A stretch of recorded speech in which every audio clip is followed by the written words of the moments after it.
안녕하세요. 촌철승무사입니다.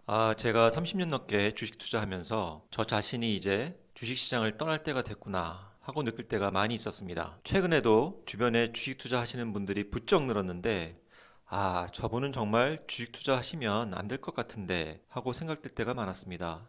오늘은 여러분들이 주식시장에 계속 남아 계시려면 절대 하지 않아야 될 것들에 대해서 말씀드리겠습니다. 혹시 여러분들이 이런 분이라면 주식시장을 떠나시는 것을 심각하게 고려하셔야 될 것 같습니다. 첫째, 귀가 얇은 유형입니다. 어떤 모임에 갔습니다. 그런데 참석자 중 누구가 무슨 주식이 유망하다 또는 곧 작전이 들어온대 하면 혹해서 그 주식이 어떤 회사인지 알아보지도 않고 남의 말만 듣고 매수하는 유형입니다.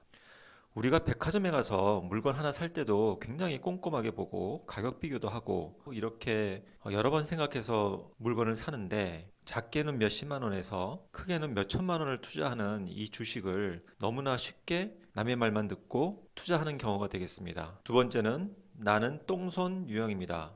내가 주식을 샀는데 사는 순간부터 떨어지고 또 내가 판 순간부터 오르기 시작하는 겁니다. 대개 갑자기 오르는 주식을 추격 매수하는 경우에 많이 발생하죠. 내가 어떤 주식을 추격 매수했는데 남들보다 한 발 늦게 들어와서 사자마자 떨어지기 시작합니다. 너무 높은 가격에 사서 팔지 못하고 계속 있다가 도저히 못 견뎌서 안 되겠다 그러고 팔면 그때부터 오르기 시작하죠. 저도 최근에 제가 똥손이 아닌가 이렇게 생각할 때가 좀 있습니다. 아마 이런 경험을 한두 번 안 하신 분들은 없을 겁니다. 하지만 이런 것이 너무 자주 반복되면 그것은 내가 주식 투자하는 데 있어서 뭔가 문제가 있다는 것입니다. 세 번째는 매일 주식 시세창을 쳐다보는 유형입니다. 주식을 매도하거나 또는 매수하기 위해서 주식 시세창을 보는 건 당연히 봐야겠죠. 가장 낮은 가격에 매수하고 또는 가장 높은 가격에 매도하기 위해서 당연히 주식 시세의 흐름을 봐야겠죠. 하지만 이러한 매도나 매수를 하기 위해서 주식시세창을 보는 것이 아니라 그냥 습관적으로 매일 주식시세창을 본다면 이것도 문제가 있다고 보겠습니다. 네 번째는 하루라도 거래를 안 하면 손가락이 근질근질하는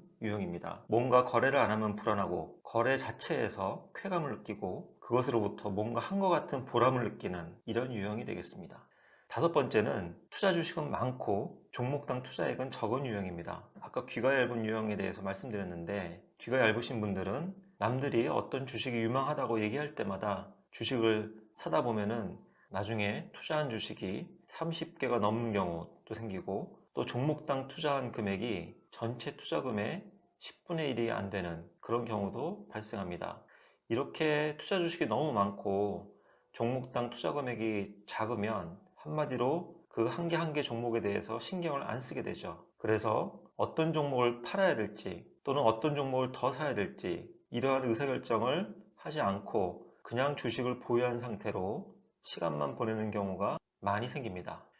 여섯 번째는 주식 투자를 하면서 항상 기분이 안 좋은 유형입니다. 내가 산 주식이 오르면 좀 더 살 걸 이래서 기분이 안 좋고, 또 내가 산 주식이 떨어지면 그때 팔았어야 되는데 이래서 기분이 안 좋고, 주식이 올라도 안 좋고 떨어져도 안 좋고 항상 안 좋은, 항상 불만이고 항상 후회가 되는 이런 유형입니다. 마지막으로 주식 투자 결과에 따라서 생활이 180도 변하는 유형입니다. 주식에서 돈을 잃으면 싼 걸 사 먹으면서 구질구질해진다든지, 또 반대로 주식에서 돈을 좀 벌면 펑펑 쓰면서 졸부근성을 보이는 이런 유형입니다. 이처럼 투자 결과에 따라서 생활이 바뀌면 안 되겠죠. 주식의 수익에 관계없이 하고 싶은 걸 하고 먹고 싶은 걸 먹어야 합니다. 주식은 수단이고 행복은 목적입니다. 수단이 목적을 변하게 하면 아예 주식 투자를 하지 말아야겠죠.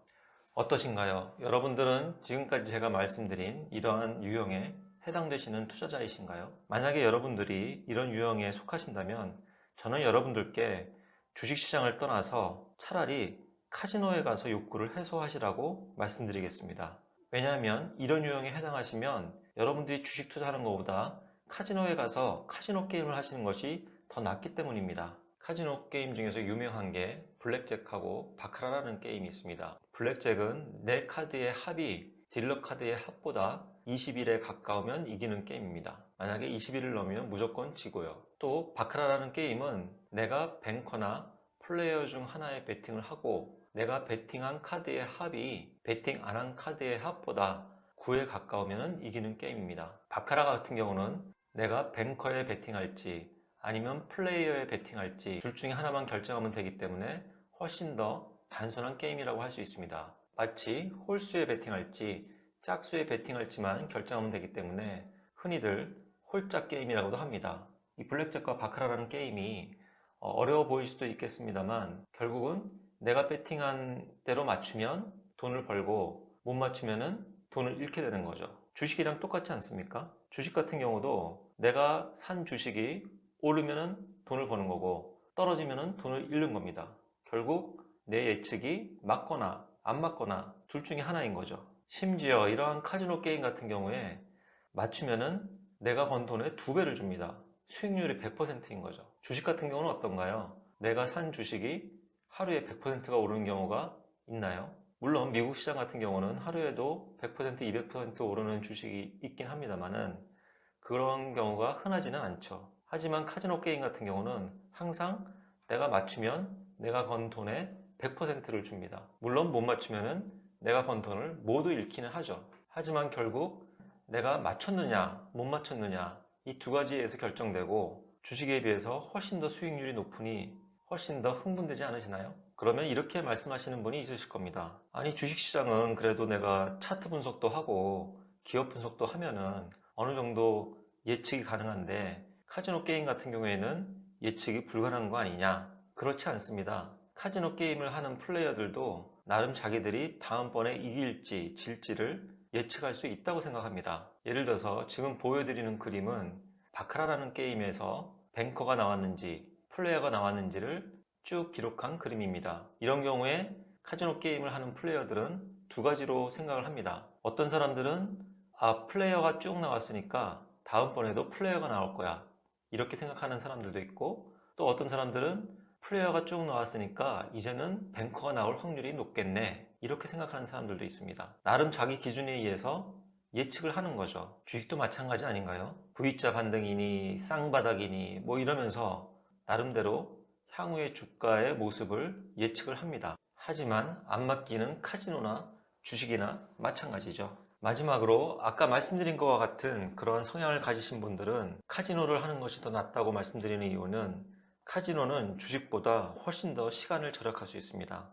한국 주식시장은 9시부터 3시 반까지 6시간 반 동안 열리고 미국 주식시장은 저녁 11시 반부터 오전 6시까지 6시간 반 동안 열립니다. 한국 주식과 미국 주식 모두에 투자하시는 분들이 매일같이 주식 시세창을 쳐다본다면 도대체 하루에 몇 시간이나 주식에 신경을 쓰고 있는 걸까요? 자그만치 13시간입니다. 카지노는 힘들어서 그렇게 오래 못합니다. 또한 그 전에 돈을 다 잃을 수도 있고요. 아까 말씀드린 것과 같은 성향을 가지신 분들은 차라리 돈을 빨리 잃고 다른 일을 하는 것이 더 낫습니다. 제가 말씀드리고 싶은 것은 여러분들께 카지노 게임을 하라고 말씀드리는 건 물론 아닙니다. 하지만 여러분들이 귀가했던지 또는 주식을 사기만 하면 내리고 팔기만 하면 오르는 똥손의 경험을 여러 번 한다든지 매일 주식 시세창을 쳐다본다든지 또는 하루라도 거래를 안 하면 손가락이 근질근질 하다든지 투자 주식은 너무너무 많고 종목당 투자액은 적다든지 또는 주식 투자를 하면 항상 기분이 안 좋다든지 주식에서 손해보면 싼 걸 사먹는다든지 만약 이런 특성을 보이신다면 여러분들은 주식 투자를 하는 것이 아니라 카지노 게임을 하는 것이나 마찬가지라는 겁니다. 제가 드리고 싶은 말씀은 주식을 카지노 게임처럼 하지 말라는 겁니다. 이런 분들은 정말 주식시장을 떠나서 더 나은 삶을 찾으셔야 됩니다. 우리가 주식 투자를 하는 이유도 결국은 돈을 벌어서 행복하다는 건데 그 과정이 불행해서야 되겠습니까? 여러분들 모두는 주식 투자를 카지노 게임처럼 하지 마시고 주식 투자를 통해서 행복해지시는 그러한 행복한 주식 투자자가 되시기를 바랍니다. 오늘 영상이 마음에 드시면 좋아요와 구독 버튼 눌러주시기 바랍니다. 감사합니다.